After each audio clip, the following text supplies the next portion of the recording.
मेरा नाम है मोहित और आपका स्वागत है हमारे यूट्यूब चैनल हिस्ट्री चैंपियन में। तो जैसा कि आप जानते हो, आपका जो माइनर का पेपर होने वाला है cell biology and genetics, minor biology का जो पेपर होता है उससे संबंधित जितने भी महत्वपूर्ण प्रश्न है सारे के सारे मैं आपको करवाने वाला हूँ। तो आपको क्या करना है, चैनल को सब्सक्राइब कर देना है, वीडियो को लाइक कर देना और अपने दोस्तों को जरूर से शेयर कर देना है। तो चलो शुरू करते हैं। Explain the scope and importance of the cell biology and genetics. कोशिका जीव विज्ञान और अनुवांशिका के क्षेत्र में महत्व को स्पष्ट कीजिए। तो आपको क्या करना है, जो कोशिका जीव विज्ञान होती है उसके अनुवांशिका के बताना है, महत्व को बताना है और आपको उसके क्षेत्र को स्पष्ट करना है। अगला क्या है, आपके सामने कोशिक जीव विज्ञान और अनुवांशिका के परस्पर संबंध को टिप्पणी कीजिए। तो कोशिक जीव विज्ञान और अनुवांशिका के परस्पर संबंध पर आपको क्या करनी है, संक्षिप्त टिप्पणी करनी है।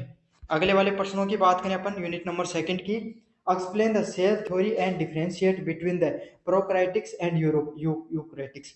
तो कोशिका सिद्धांत के महत्व की व्याख्या कीजिए, प्रोकैरियोटिक्स और यूकैरियोटिक कोशिकाओं में अंतर लिखिए। तो आपको जो कोशिका का सिद्धांत होता है उसको व्याख्या करनी है और प्रोकैरियोटिक सेल क्या होती है और यूकैरियोटिक सेल्स क्या होती है, उनके बीच में डिफरेंशिएशन करके बताना। आपको समझ में आ गया आपको हर चीज अच्छे से।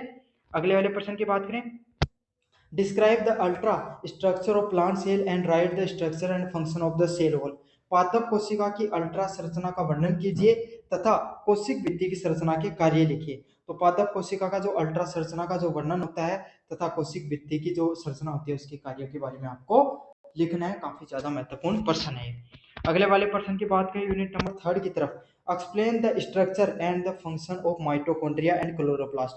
माइटोकॉन्ड्रिया और क्लोरोप्लास्ट की संरचना एवं कार्य पर अपना वर्णन कीजिए। तो माइटोकॉन्ड्रिया और क्लोरोप्लास्ट क्या होता है उसके बारे में आपको अच्छे से बताना है।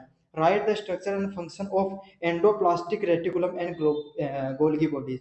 एंडोप्लाज्म रेटिकुलम और गोल्गी बॉडीज की संरचना कार्य पर आपको टिप्पणी कीजिए। तो एंडोप्लाज्म रेटिकुलम क्या होता है और गोल्गी बॉडीज क्या होती है इसके बारे में आपको अच्छे से बताना है। यूनिट नंबर 4 की बात करें। Explain the structure and the function of ribosomes and lysosomes. तो राइबोसोम्स और लाइसोसोम्स की संरचना व कार्य को स्पष्ट कीजिए। अगला क्या है, describe the structure and the nucleus and explain the cell cycle mitosis and meiosis. नाभिक की संरचना का वर्णन कीजिए और कोशिका चरण में माइटिस व मायोसिस की को स्पष्ट कीजिए। तो यह आपके सामने जितने भी इंपॉर्टेंट क्वेश्चन थे मैंने सारे सारे आपको बता दिए। चैनल को सब्सक्राइब कर देना, वीडियो को लाइक कर देना, अपने दोस्तों को जरूर से शेयर कर देना। इन सब की पीडीएफ आपको टेलीग्राम चैनल पे मिल जाएगी।